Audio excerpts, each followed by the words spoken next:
On Overdrive today, we check out how fuel efficient the all-new Toyota Hyryder Hybrid actually is, get you an exclusive drive of the upcoming Hyundai Creta, bring you a closer look at Ferrari's first hybrid V6 road car, and celebrate the winners of Mercedes-Benz's Frame the Star contest. Hello and welcome to Overdrive. I am Soini Dutt. We finally got behind the wheels of the 2022 Toyota Hyryder to find out whether the hybrid tech is the way to go forward in this popular SUV body style to bring high efficiency to the masses.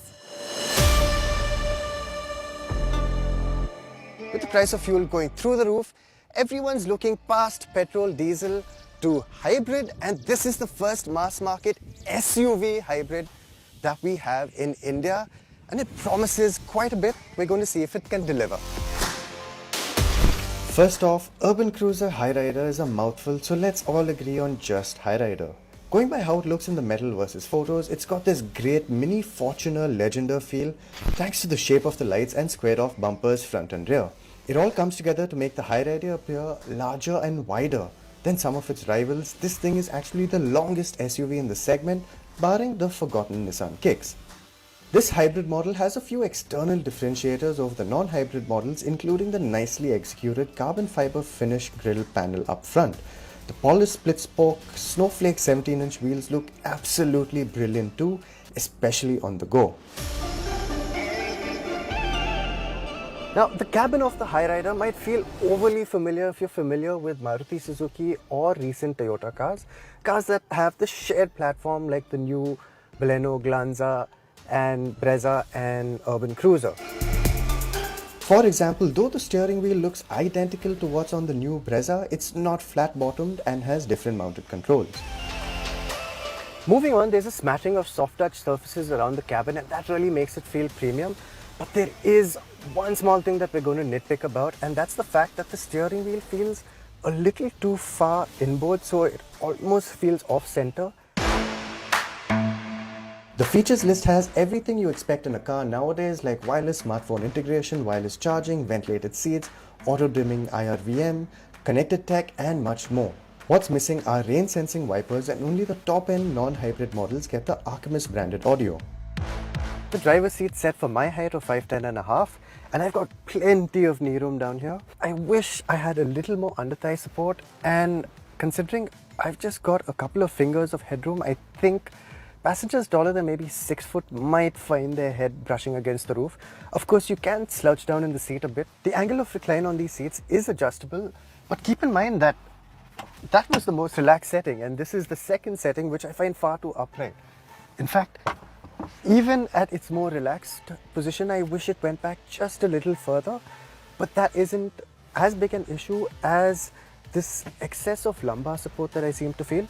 I think it might settle down once the car actually breaks in and gets a little older. Keep in mind, these are brand new cars with less than 100 kilometers on the clock, but it's a comfortable place to be, and it's accentuated by that absolutely massive panoramic sunroof with the twin panes that actually retract all the way. The middle passenger has their own adjustable headrest. There is a fold-out armrest, and that middle passenger also has their own 3-point seat belt.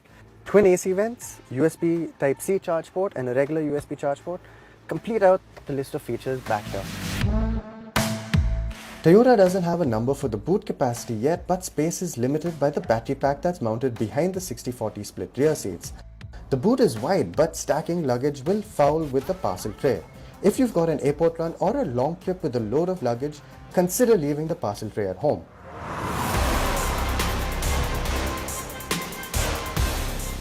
As we know, the Hyryder gets two 1.5-litre petrol powertrains.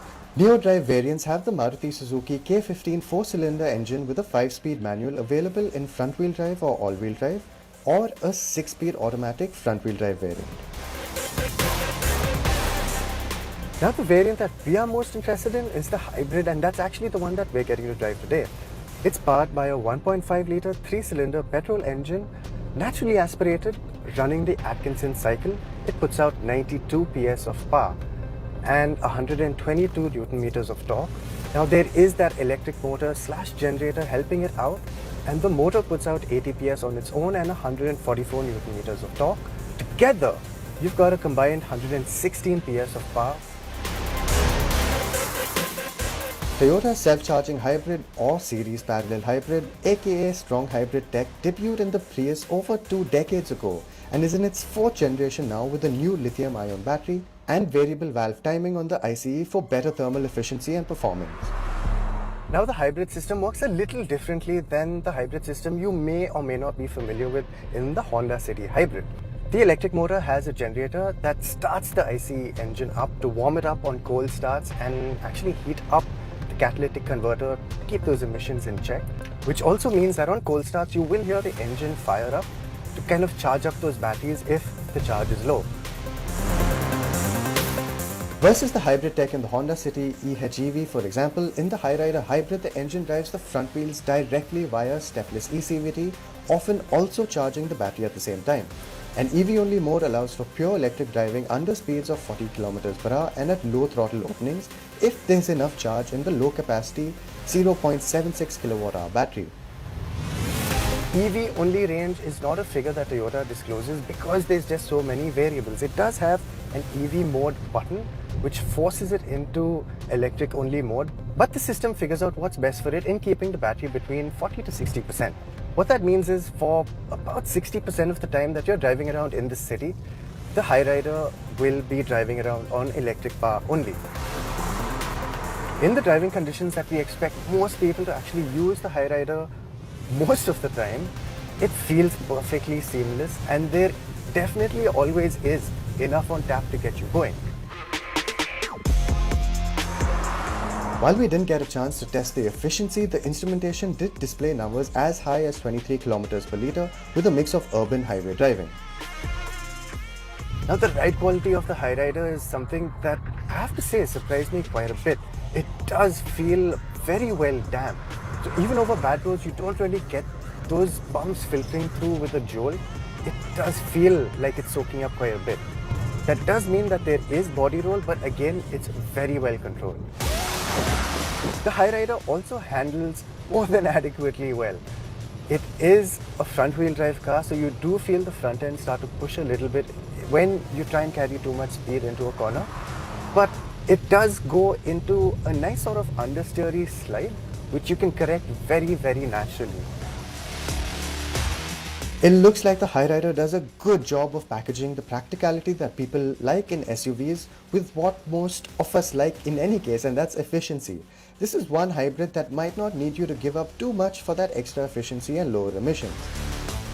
We expect pricing on the Hyryder Hybrid to be very competitive against the diesel automatic variants of its chief rivals. That should put it in the Rs 18.5 lakh range ex-showroom. If that's the case, the Hyryder may be Toyota's next Fortuner in dominating the segment, and not just in the way it looks. Well, do head into our YouTube channel and in the comment section, do let us know that if you weren't bound by a body style, which hybrid would you choose in India today? Would it be the Honda City Hybrid or would it be the Toyota Hyryder Hybrid? We'll take a very quick break here on the show. Welcome back. You're with us on Overdrive. The 2023 Hyundai Creta is headed our way. It will have a Tucson-inspired styling. There will be some changes in the cabin as well, and it will get an improved safety tech. Now, Rohit was in Thailand recently and he got a chance to exclusively drive this car. We've always said that the Creta started looking a lot radical compared to the model that debuted in the Indian market. And now they've gone even more radical. This design is inspired by the new Hyundai Tucson.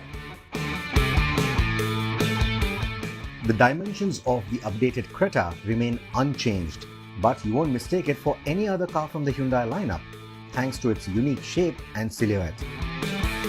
The big change, of course, when I say a Tucson-inspired design, are these discrete daytime running lights. So what you get now is 3 lights, the shape of which is exactly similar to the detailing that you see on the grille. And when they go off, they are completely discrete, they are hidden, you can't really see them. The headlights, you had a 3-pot arrangement on the current generation of the Creta. When it goes out, what you get with the new car are these 2-pot headlights, and then you also get the turn blinkers that are integrated right here within this assembly. I think it's a very handsome looking design. It has completely changed the look of the Creta for the 3rd time now. That Tucson-inspired face, dark chrome treatment on the grille and subtle changes to the bumper help achieve a more premium look. At the rear, the black strip connecting the 2 taillights is gone. but could be retained on the India spec model along with a seamless strip of LEDs similar to the new venue.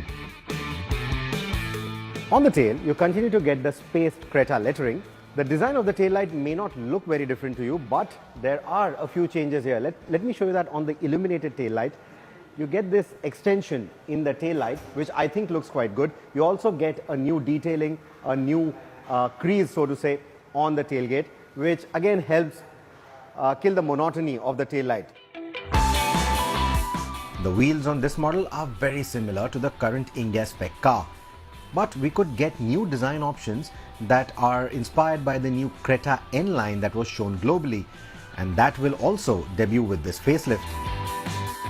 So in terms of the cabin, the Thailand model doesn't get the bigger screen that we already get in the Indian Creta. So that screen will continue to operate even in the new Creta when this one arrives there. It will have more connected tech than what the current car has. It will also have wireless Apple CarPlay and wireless Android Auto. The wireless charger was always there, but these two functionalities will be added. The other bit is the instrumentation. It will now be carried over from what we've seen in the Hyundai Alcazar. One other bit for securing the cabin in terms of the safety is going to be this additional camera. Not this camera that you see, this is a dash cam, but there is a camera in this unit, and that will essentially, that forward-facing camera will essentially enable ADAS functionality for this car. There's going to be no radar-guided cruise control system because there's no radar, but there will be the camera, so you will get a lane keep assist, a lane change warning. It also has a blind spot assistant on this particular variant. I don't know if it will come to India, but I hope it does.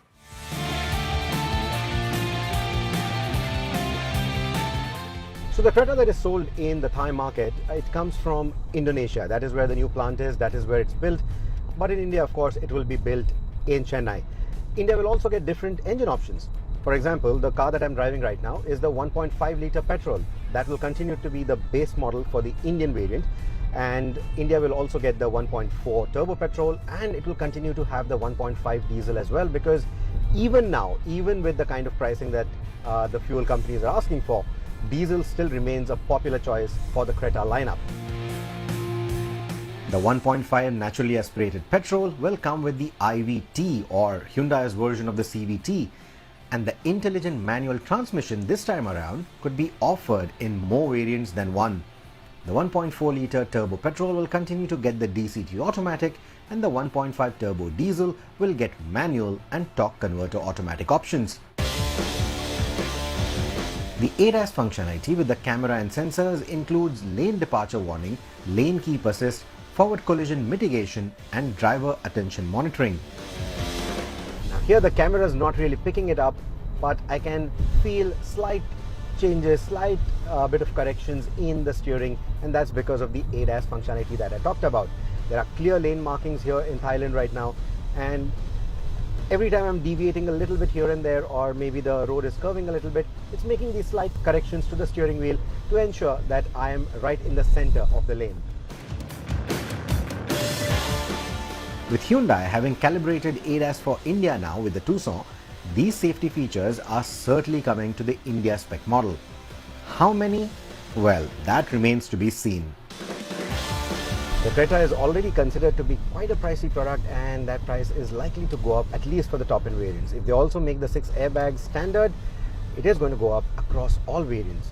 But I think with the kind of premium poise that they have now managed, in fact, they have increased the premiumness, the premium quotient of the car now with the new design. So with everything that they've done now, I think it will continue to sell in big numbers. It will continue to have that long waiting period that the current Creta is still enjoying. If you've been following our social media handles for a while now, then you're aware that the third edition of the Frame the Star contest by Mercedes-Benz in partnership with Better Photography and Overdrive recently concluded at the Mercedes-Benz Auto Hangar in Mumbai. Having registered over 1,200 entries initially, the finalists were narrowed down to 16 contestants. Over a span of 8 days, the photographers traversed the busy streets of Mumbai, Chennai and Pondicherry to creatively highlight the unique features of the Mercedes-Benz A-Class and the Mercedes-Benz GLA. And after a difficult judging process, in a star-studded evening, the top 3 participants were announced. Manas Godara and Jerin Joseph George were named the runners-up, and were awarded their very own GLA miniature while winning an opportunity to work on a photography or video assignment for one of the key products of the year for Mercedes-Benz India. The crown for the Grand Champion went to Purnendu Kodwani, who's won an all-expense-paid trip to the AMG Winter Drive experience in Europe and who also gets an opportunity to work on a photography or video assignment for one of the key products of the year for Mercedes-Benz India.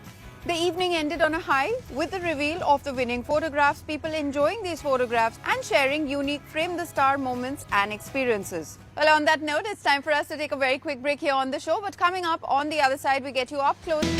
Welcome back, you're watching Overdrive. What does an 830 PS electrified mid-range Ferrari look like? It looks like the very stunning Ferrari 296 GTB. It is based out of Maranello. It's the first V6 road-going car to get the Ferrari badge. Here's Simran with all the details.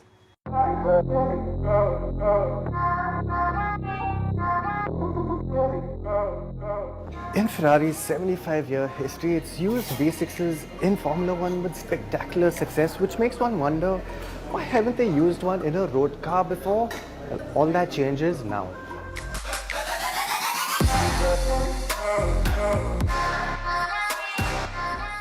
But what a fitting tribute. The 296 GTB is a pretty Ferrari in the truest, purest, simplest sense of the word. It's got the proportions and it's got the style of Ferraris of past, but you've also got all the technical details sort of more hidden away. So for example, the air vents to cool the brakes are below the DRLs, the radiators are tucked right back behind the front mesh, and they've got what they call the T-tray to kind of force air under the car. It all comes together to make for a face that looks a lot simpler and beautiful in the way that you're used to seeing Ferraris.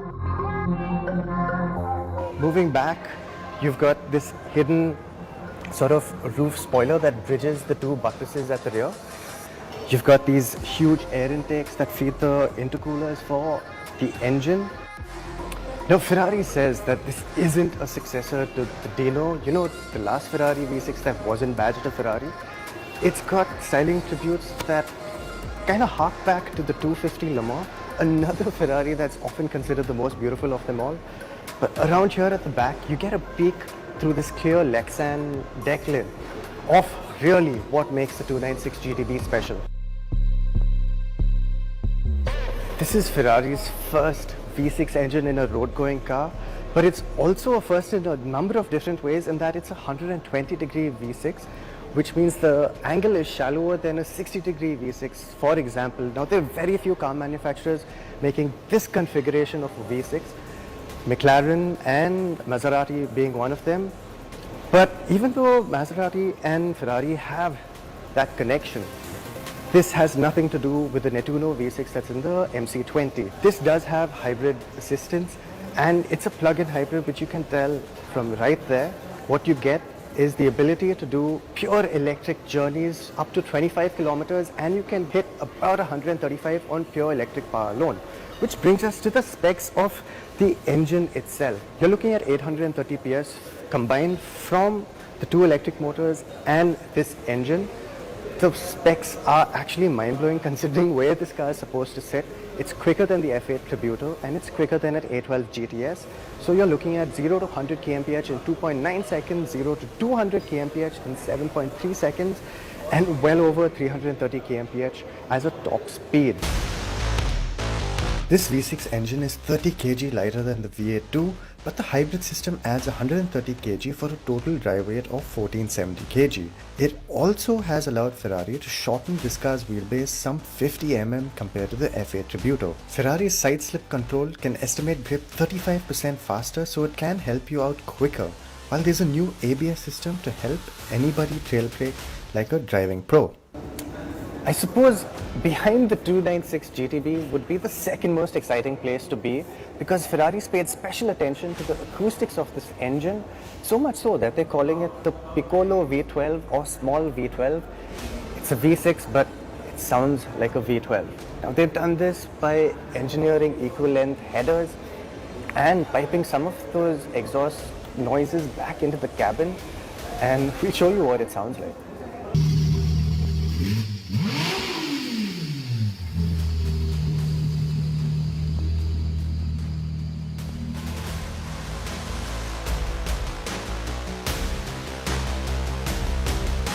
boy, Ferraris just get their driving position so right. You sit nice and low, the wheel comes out to you, and there is so much space just because of the fact that this central tunnel is actually on the floor versus say something like the Roma, where it's taking up quite a bit of space in the center. Now, of course, the instrumentation sort of wraps around you, and there's a lot of touch controls. You have your regular Manatino and you have the e-Manatino. Because this is a hybrid, you do wish that it had a little more physical controls for some stuff. Then again, if this is the future of Ferrari, we're not complaining. Ferrari hasn't revealed the exact price for the 296 GTB, but this car in this spec costs about Rs 5.4 crore ex-showroom, or about 20 lakh more than an F8 Tributo with a similar spec. It's safe to say the 296 GTB is in very rarefied company. Man, what a car. With that, it's time for us to wrap up this week's edition of Overdrive. But remember, you can stay in touch with the team through Facebook, Twitter, as well as YouTube. And you can follow our latest updates on Instagram. We'll see you next week. Until then, goodbye. Many thanks for watching.